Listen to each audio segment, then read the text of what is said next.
everyone, welcome to Simple Charm Living. Today I am making the Mongolian beef from the Joanna Magnolia table. Making it from volume 3. So let's go ahead and start with what we have. Recipe calls for flank steak to then be cut. However, I had beef stew steak, and so I have 1 cup, a little bit less than 1 cup because it says 1 pound. This was about a pound. And so I'm going to mix this all up together, set it aside. And then we have green onions already pre-cut. I have garlic ready to be minced there. This is heating on the cast iron right now, and then we'll get started.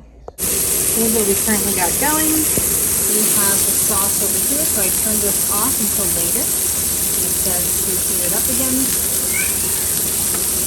Then I have the meat here that I am just flipping over every 1 to 2 minutes. Here I have some rice going. We're gonna get that going in just a moment, and it'll come here afterwards.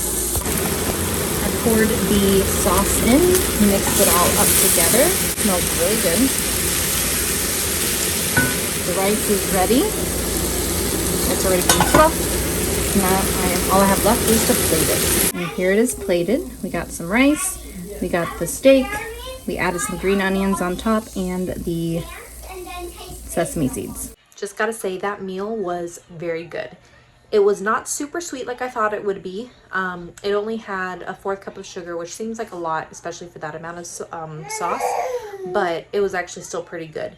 What was really nice, because I made it in the cast iron. When it was made, at least in my cast iron, I cooked it for a little bit longer sometimes than what it said, but all these little like bits and pieces here were so good.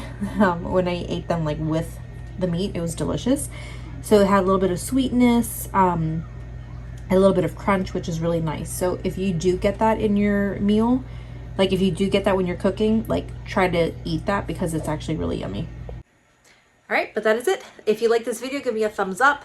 Go ahead and subscribe for more content, and I will see you in another video. Bye.